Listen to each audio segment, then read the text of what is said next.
A catastrophic plague swept through his fields, transforming $1 million harvest into grotesque black tumors overnight. Bankrupt and facing foreclosure, he prepared to burn his family's legacy to the ground. He never suspected those rotting, mutated husks were actually a culinary goldmine about to make him a multi-millionaire. Listen closely.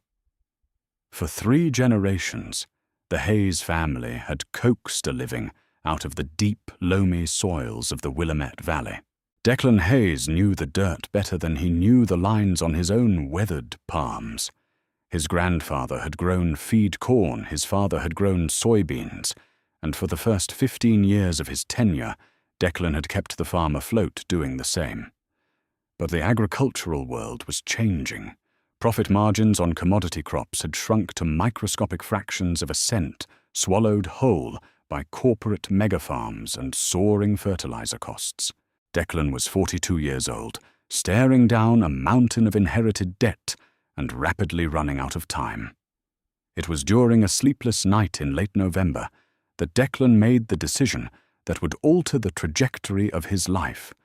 He decided to risk everything on a massive, high-stakes pivot. Instead of growing cheap feed for livestock, he would transform his entire 500-acre operation into an organic heirloom crop haven. He chose a notoriously finicky, highly sought-after variety of white sweet corn known as Silver Crown. High-end artisan markets, organic distilleries, and farm-to-table restaurant syndicates up and down the West Coast were willing to pay a premium for it. The profit projections were staggering. A single successful harvest could wipe out his grandfather's debts, pay off the farm's mortgages, and secure his family's future for decades. But the seed was exorbitantly expensive, and the organic transition required entirely new equipment and natural fertilizers. To fund the pivot, Declan took out a massive, terrifying loan of $1.2 million, leveraging the farm itself as collateral. His wife Sarah had sat at their scarred oak kitchen table, her hands trembling slightly as she signed the bank documents. She trusted Declan's instincts, but the weight of the paper felt like an anchor around their necks. By May, the gamble seemed to be paying off. The rows of Silver Crown corn had germinated perfectly. The green shoots pierced the soil, standing in immaculate, endless lines that stretched toward the horizon. Declan walked the fields every morning. As the sun broke over the eastern ridge, a thermos of black coffee in hand, feeling a rare sense of pride swelling in his chest. By late June, the stalks were shoulder-high, robust, and vibrant. The delicate silks were just beginning to emerge from the husks. Everything was aligning flawlessly. It was going to be a bumper crop. Then came the second week of July, and with it an atmospheric anomaly that the local meteorologists would later dub the green mist. It began as a heavy, unseasonable storm front that stalled directly over the valley. For 10 agonizing days the skies opened up, dumping relentless torrential rain over the farm. The irrigation ditches overflowed. The rich, loamy soil turned to a thick, impassable soup of mud. Declan watched from his porch, his jaw clenched so tightly his teeth ached, praying the roots wouldn't rot. Corn needed water, but not like this. When the rain finally stopped, it was replaced by something even worse, a stifling, oppressive heat wave. The temperature rocketed into the upper 90s, and the standing water in the fields began to evaporate, creating a suffocating greenhouse-like humidity. The air was thick enough to chew. Declan stepped out of his truck on a Tuesday morning, the air thick with steam, and waded into the mud to inspect the damage. He expected to find some drowned stalks, or perhaps early signs of common rust. Instead, he found a nightmare. Walking down the third row of the eastern quadrant, his boots sinking deep into the muck, Declan noticed something wrong with the ears of corn. They looked swollen. Massively, unnaturally swollen. He reached out to a stalk and gripped an ear. The husk felt oddly soft, almost spongy, stretching tight over whatever was growing inside. Frowning, Declan pulled down the green leaves. He physically recoiled, dropping his coffee thermos into the mud. Instead of neat rows of pristine, pearlescent white kernels, the cob was engulfed in grotesque bulbous tumors. The kernels had mutated into massive asymmetrical galls, colored a sickly pale silver, with deep blue-black undersides. They looked like something out of a science fiction horror film, fleshy, bloated growths that pulsed with a repulsive sponginess. Where the husk had split under the pressure, the tumors were seeping a dark, powdery soot. Panic, cold and sharp, spiked in Declan's chest. He practically ran to the next stalk, tearing open the husk. The same monstrous growths stared back at him. He sprinted across the rows, moving blindly, ripping open ear after ear. 10 stalks, 50 stalks, 100. Every single one was infected. It was a fungal invasion of catastrophic proportions. Ustilago maedis, corn smut. The spores had likely lain dormant in the deep soil for years, waiting for the exact catastrophic combination of excessive moisture and extreme heat perfectly timed with the corn's delicate silking phase. The organic nature of Declan's crop, lacking the heavy chemical fungicides used by commercial megafarms, had left the heirloom corn completely defenseless. Within 48 hours, the fungus had consumed the entire farm. The once majestic green fields transformed into a landscape of rot. The stalks began to sag under the sheer weight of the fungal galls. When the wind blew, it carried thick, choking clouds of black spores, painting the farm equipment and the sides of the barn in a layer of absolute devastation. Declan stood at the edge of his fields as the sun set, casting long, eerie shadows over the ruined crop. 500 acres, $1.2 million. His family's legacy. All of it had been devoured by a mindless, creeping rot. The smell of the decaying plant matter hung heavy in the humid air, a strange, earthy, musky scent that made Declan sick to his stomach. He fell to his knees in the mud, the silence of the dying field ringing in his ears. The harvest was dead. And so he realized with a crushing, absolute certainty was the farm. The total devastation of the Hayes farm was an agonizing spectacle. Word spread quickly through the rural community, and soon neighboring farmers were driving their trucks slowly past Declan's property, staring at the grey-black, bloated fields with a mixture of pity and morbid fascination. No one stopped. In the superstitious high-stakes world of agriculture, a blight that aggressive was treated like a curse. Declan spent 3 days in a state of numb paralysis, sitting in his dimly lit office, staring at the mountain of ledgers and loan documents on his desk. Sarah moved through the house like a ghost, keeping their 2 young children quiet, bringing him plates of food that he left untouched. The reality of their situation was a jagged pill that neither of them could swallow. Without the harvest, there was 0 revenue. Without revenue, the balloon payment due to the bank in exactly 45 days was an impossible dream. Desperate, Declan finally picked up the phone and called his crop insurance broker, Richard Knox. Knox arrived the following afternoon in a pristine silver luxury SUV that looked entirely out of place on the muddy gravel driveway. He stepped out wearing a pressed suit and polished boots that he clearly had no intention of dirtying. Declan met him in the yard, his eyes bloodshot, his clothes hanging off him after days without eating. "It's a total loss, Richard," Declan said, his voice raspy, gesturing wildly toward the 500 acres of fungal wasteland. "Every single stalk. We need to file the catastrophic claim immediately. I've got the bank breathing down my neck." Knox didn't walk into the field. He stood by his SUV, holding a sleek leather folder, his expression carefully neutral. He adjusted his glasses, looking at the monstrous black-spored husks drooping over the fences. "Declan." Knox started using that smooth, practiced tone that immediately made Declan's stomach plummet. "I've been reviewing your policy extensively." "And?" Declan demanded, taking a step forward. "I paid the premium on the comprehensive peril package. It covers blight. It covers flood. We had both." Knox sighed, opening the folder and extracting a densely typed document. "You had coverage for standard certified hybrid crops, but you transitioned to an uncertified heirloom organic variant this season. We had a discussion about the risks, Declan." "You said I was covered for natural disasters." Declan shouted, his hands balling into fists. "And you are. For named perils," Knox replied smoothly, completely unfazed.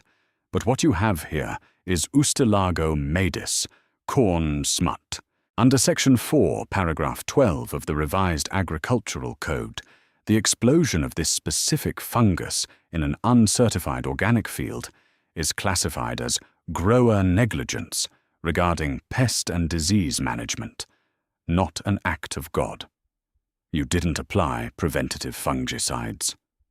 "It's an organic farm," Declan roared, the veins bulging in his neck. "Applying chemical fungicides would have stripped my certification. The contract explicitly stated I was operating under organic guidelines. Guidelines which stipulate you must take reasonable horticultural action to prevent total crop failure." Knox countered, closing the folder with a sharp snap. "The underwriter has already reviewed the preliminary photos I sent from the road yesterday. The claim is denied, Declan. I'm sorry, but there's simply no loophole here. The policy is void." Declan stood frozen, the wind blowing a faint dusting of black spores across the driveway. Knox offered a shallow, rehearsed apology, climbed back into his climate-controlled SUV, and drove away, leaving Declan standing in the dust. The betrayal was absolute. The insurance company had built a trap door into the contract, and Declan had walked right over it. 2 days later, the second blow landed.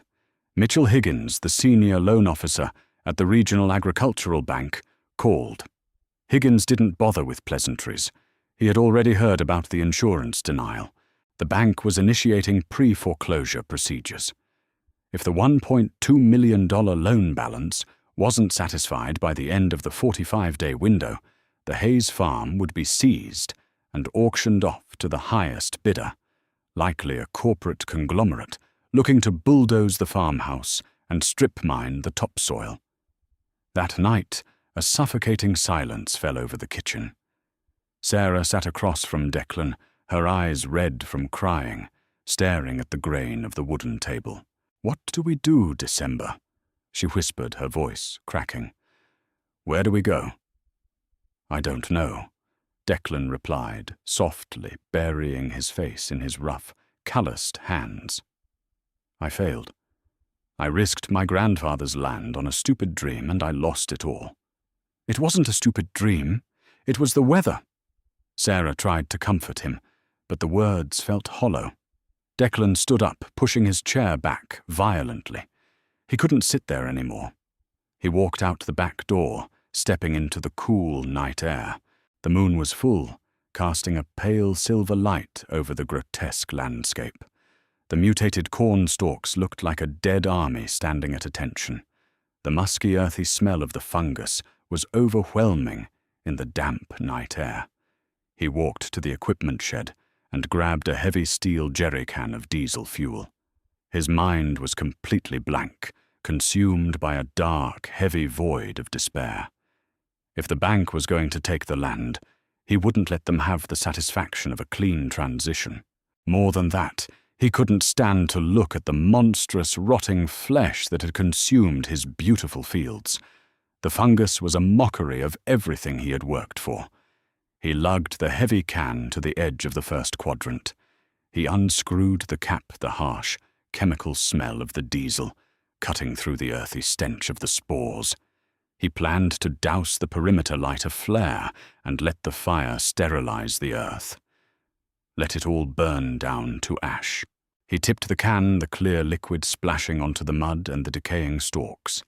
He reached into his pocket for his lighter. Just as his thumb struck the flint, casting a brief, flickering orange glow in the darkness, a set of headlights swept across the country road. A sleek, black luxury sedan was slowing down its tires, crunching on the gravel shoulder right next to Declan's property line. A man in an expensive wool overcoat stepped out of the vehicle, ignoring the mud ruining his designer shoes, and stared wide-eyed at the grotesque black-spored fields. Declan froze his thumb still on the lighter. As the stranger practically sprinted toward the fence line, his eyes locked on the rotting crop as if he were staring at a field of solid diamonds. "Stop, put the lighter down. What the hell are you doing?" The voice tore through the humid night air, sharp and frantic. Declan froze his thumb, still depressing the gas button on the lighter. The stranger was scrambling over the low wooden perimeter fence, not caring that the rusted barbed wire was tearing at his expensive wool overcoat. He stumbled into the mud, waving his arms wildly as he sprinted toward Declan and the diesel-soaked stalks. Declan stepped back, bewildered and instantly defensive. "This is private property. Get off my land before I call the sheriff." The man stopped a few feet away, chest-heaving, his chestnut leather shoes completely submerged in the toxic-smelling muck. He ignored Declan's threat entirely. Instead, he dropped to his knees right in the middle of the ruined crop. He reached out with trembling, reverent hands and cradled one of the massive mutated silver galls. "You are going to burn this?" the man asked, his voice a breathless whisper of absolute horror. He looked up at Declan as if the farmer had just attempted to set fire to the Louvre. "It's a total loss," Declan growled, loosening his grip on the lighter, but keeping it ready. "It's corn smut. It's a blight. It devoured my entire 500-acre harvest, bankrupted my family, and the bank is taking the farm in 45 days. I'm burning it to sterilize the soil." The man stood up carefully, wiping a smear of black, powdery soot from his fingers. He pulled a pristine white handkerchief from his pocket and dabbed his forehead, chuckling a low, disbelieving sound that quickly turned into a full-throated laugh. "Corn smut," the man repeated, shaking his head. My God, the absolute blindness of the American agricultural complex. Let me introduce myself. My name is Arthur Pendleton. I am the Executive Sourcing Director for the Pinnacle Culinary Group. I procure ultra-rare ingredients for some of the highest-rated restaurants on the continent, including Alinea in Chicago and Le Bernardin in New York. Do you have any idea what you are actually looking at, Mr. Hayes? Declan Hayes. Declan replied his confusion, morphing into a profound irritation. And I know exactly what I'm looking at. I'm looking at Ustilago maydis. Yes, scientifically, Arthur countered, his eyes gleaming in the moonlight.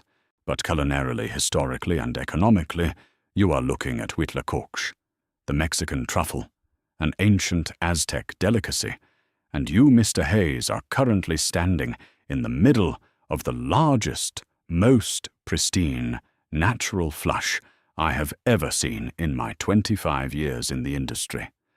Declan stared at him. A truffle, it's a fungus. It smells like wet dirt. It tastes like heaven, Arthur corrected fiercely. It has an earthy, smoky, intensely savory flavor profile that high-end chefs would commit murder to get their hands on fresh. Usually we have to import it canned from central Mexico, which ruins the texture, or we pay exorbitant fees to specialty micro-growers who manually inoculate a few dozen stalks in controlled greenhouses. But this, Arthur gestured broadly at the sprawling moonlit fields. This is an organic, wild-spread miracle. The excessive rain and the heat wave created the absolute perfect incubator. Declan felt a strange, dizzying sensation behind his eyes. He looked down at the diesel can, then back at Arthur. What is it worth? Arthur walked over to a stalk, expertly twisting off a large, spongy silver gall without rupturing it. Standard organic sweet corn might fetch you a few $1,000s an acre on a great year. Fresh, premium-grade Huitlacoche, harvested at this exact stage of morphological development, sells for $25 to $40 a pound, wholesale to the right syndicate. Declan did the math in his head. The numbers were so staggeringly large, his brain refused to process them. If even a fraction of the 500 acres yielded a viable weight, the harvest wouldn't just pay off the $1.2 million loan. It would make him unimaginably wealthy. There's a catch, Arthur said, his tone suddenly dropping into deadly serious territory. The harvest window for Huitlacoche is violently unforgiving. Right now these galls are spongy, pale and moist. They are at peak culinary perfection. In approximately 72 hours the internal biomass will completely dry out and rupture, turning into millions of dusty black spores. Once they pop, they are completely worthless. We have 3 days to strip 500 acres bare. Declan dropped the lighter. It splashed into a puddle of diesel. 10 minutes later, Declan and Arthur were sitting at the scarred oak kitchen table. Sarah stood by the sink, clutching a dish towel, her eyes darting between her husband's soot-stained face and the sharply dressed stranger who was rapidly drafting a contract on the back of a legal pad. "I can guarantee the purchase of up to £50,000 immediately through my syndicate," Arthur explained, his pen flying across the paper. "I will arrange for a fleet of refrigerated trucks to be here by noon tomorrow. The cold chain is critical. The moment these are picked, their temperature must drop to 34 degrees Fahrenheit, or they will begin to ferment." "We can't harvest 500 acres in 3 days," Sarah interrupted, her voice trembling with a mixture of desperate hope and sheer terror. "We don't have the equipment. You can't run a combine harvester through a field of delicate fungus." "She's right," Declan said, his heart pounding a frantic rhythm against his ribs. "It has to be done by hand. To clear a yield this size, I'd need an army." Arthur stopped writing. He reached into his breast pocket, pulled out a sleek leather checkbook, and scrawled out a sum. He tore the check free and slid it across the table. Sarah gasped. It was a cashier's check for $150,000 drawn directly from the Pinnacle Culinary Group's corporate account. "That is a non-refundable good-faith deposit for exclusive distribution rights," Arthur stated, tapping the paper. "Use it. Hire every able-bodied person within a 50-mile radius. Pay them double the going rate. Pay them triple if you have to. Empty the local diner, the high school, the migrant camps. But when those refrigerated trucks pull up tomorrow, I need people in those fields." Declan looked at the check, then looked at Sarah. The oppressive, suffocating weight of the past week vanished, replaced by a massive adrenaline-fueled surge of pure electricity. He grabbed his keys off the counter. "Sarah, start brewing coffee." Declan ordered, a fierce, wild grin breaking across his face for the first time in a month. "I'm going to town." Dawn broke over the Willamette Valley, casting a golden, hazy light over the grotesque, mutated fields. But instead of silence, the Hayes farm was vibrating with absolute chaos. Declan had spent the entire night tearing through the county. He hit the local taverns, the 24-hour truck stops, the community bulletin boards, and the seasonal agricultural labor camps. His pitch was simple and desperate: $35 an hour, cash, starting at sunrise. It was an astronomical wage for farm labor, and it worked. By 6 a.m., over 200 people had descended upon the farm. There were seasoned farm hands with calloused fingers, local teenagers looking for summer cash, off-duty mechanics, and even a few bewildered retirees. Declan stood on the bed of his pickup truck, a megaphone in his hand, giving the most bizarre agricultural briefing in the history of the county. "Do not squeeze them. Do not cut the husks." Declan's voice echoed over the sprawling crowd. You twist the gall at the base and pull gently. If it bursts and leaks black powder, drop it. We only want the firm silver ones.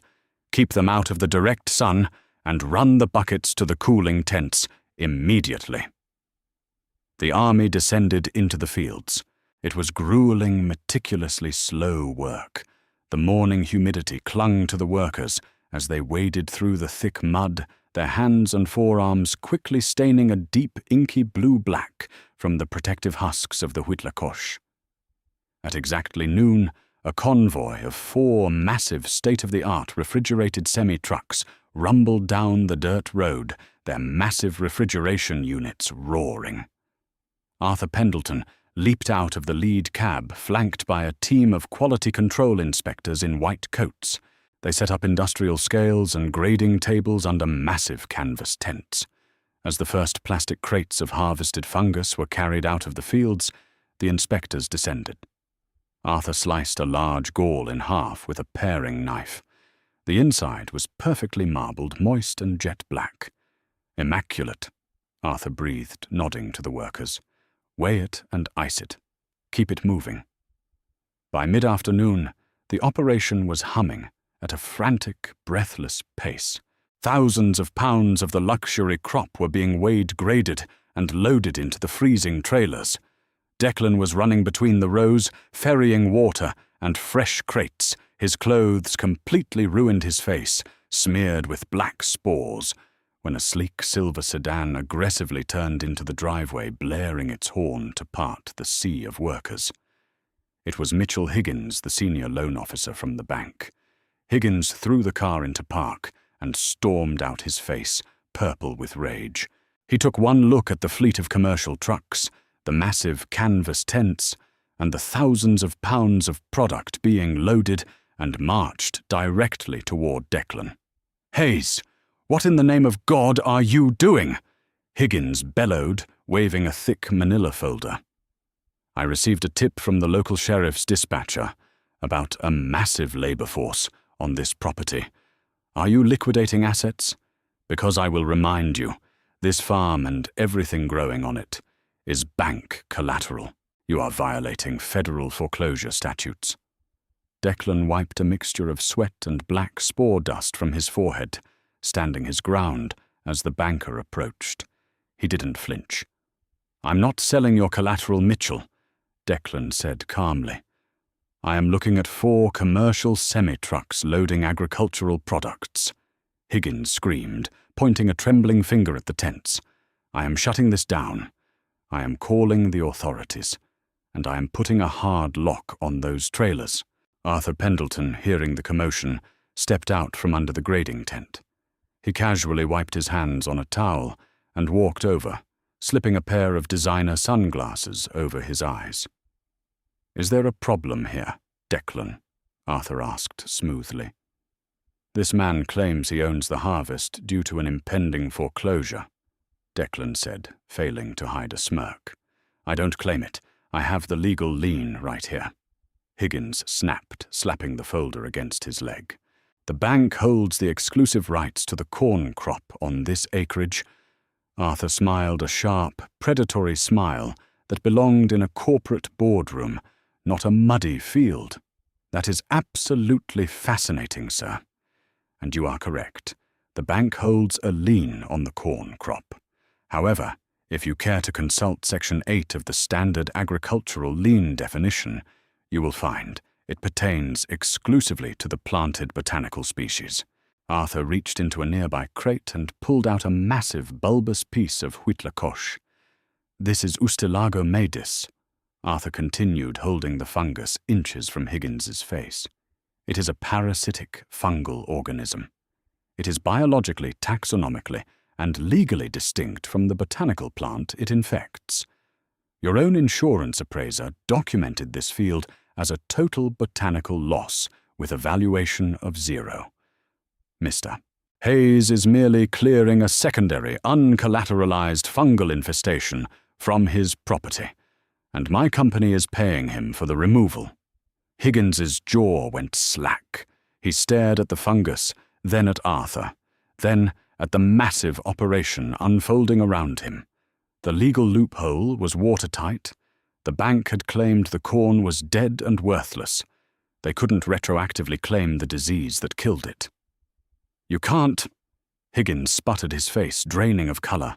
"I strongly suggest you step off this active work site," Arthur warned, his tone dropping its polite veneer, "before my corporate legal team in Chicago files a restraining order against your bank for interfering with a multi-million-dollar supply chain."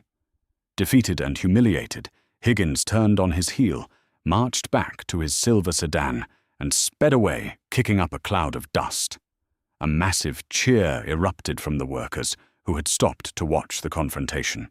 The harvest continued for 2 more agonizing, sleepless days and nights. They worked under the glare of portable diesel floodlights as the temperature began to spike again. It was a brutal race against biology. By the afternoon of the 3rd day, the remaining galls on the stalks were beginning to dry out their skins, turning papery and brittle. But it didn't matter. They had beaten the clock. When the doors to the final refrigerated truck slammed shut and the heavy metal latches were thrown, the farm erupted into cheers. Declan collapsed against the side of his pickup truck, his muscles screaming in agony, his lungs burning. Sarah ran out from the house, wrapping her arms around his soot-covered neck, tears streaming down her face. Arthur Pendleton walked over, looking exhausted, but utterly triumphant. He handed Declan a final tally sheet from the weigh station.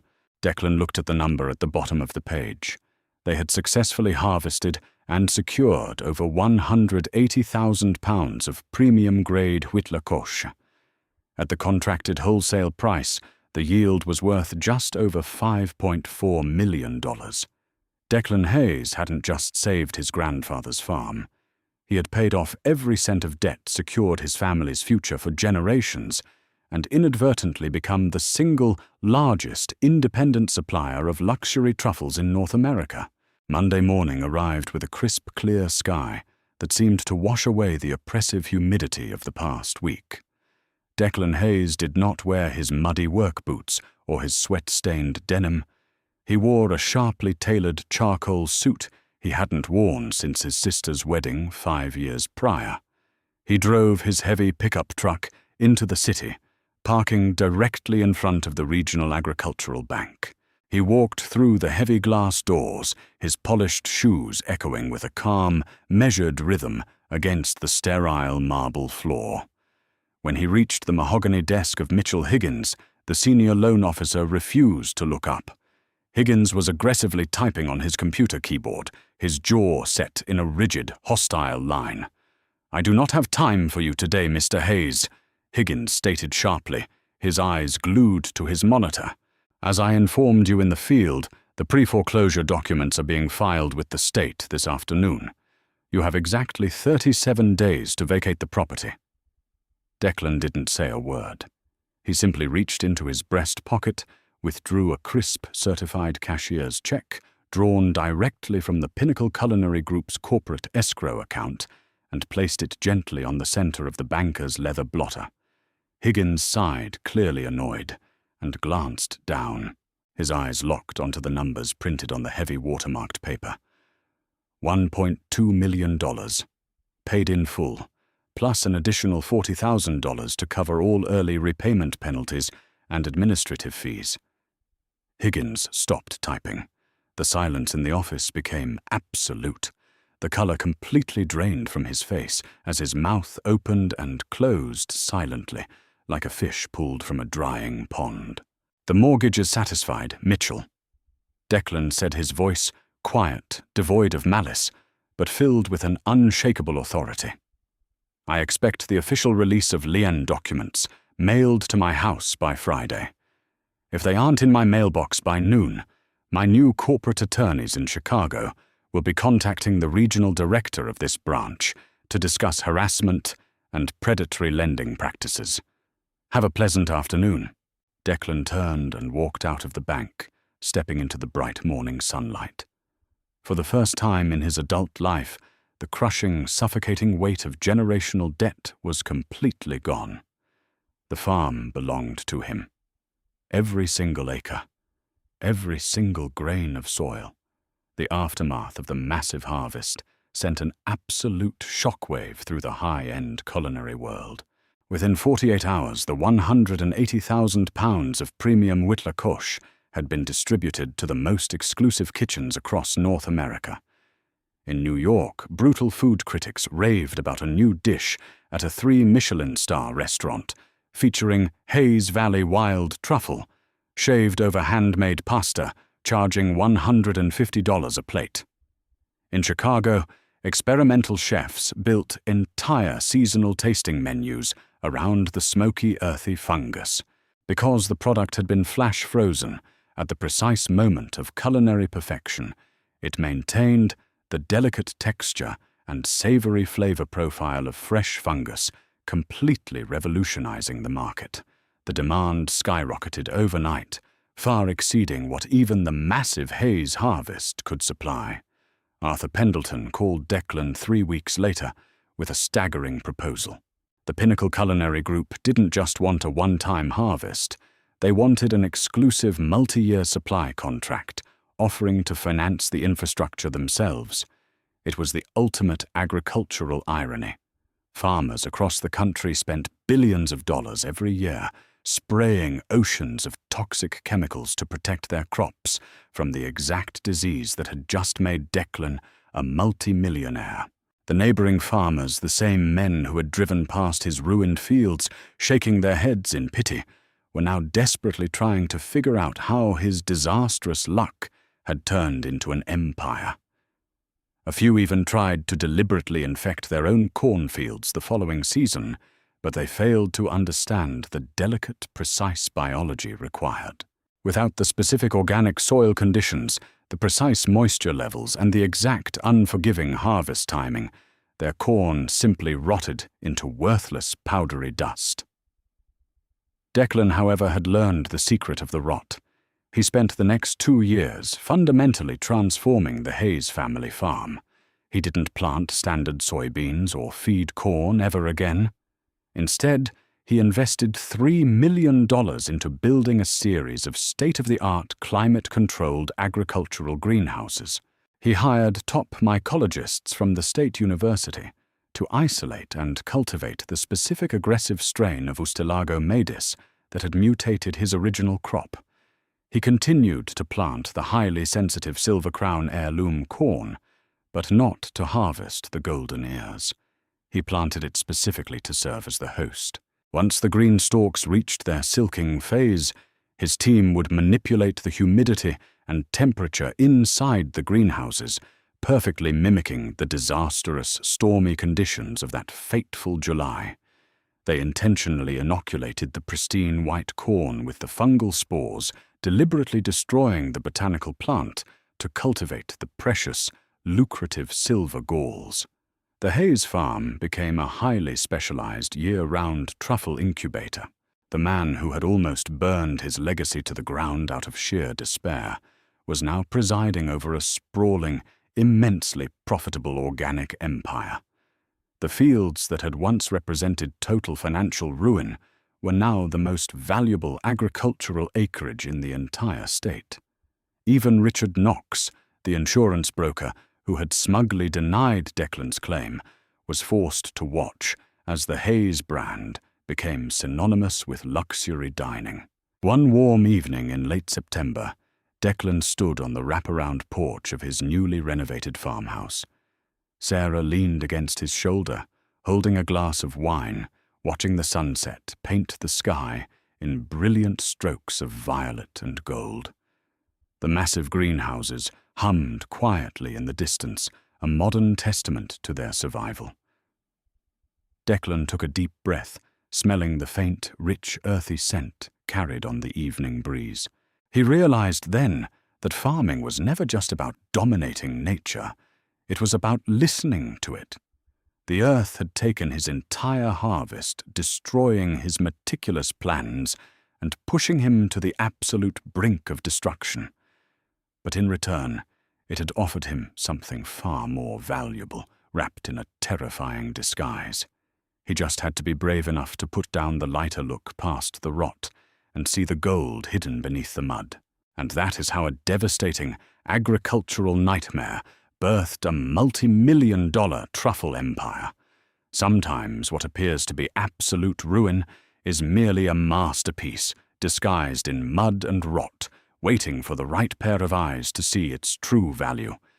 If you want to hear more incredible true stories of everyday people turning disaster into massive fortune hit, that like button share this video with a friend who needs inspiration, and subscribe to our channel for more twists,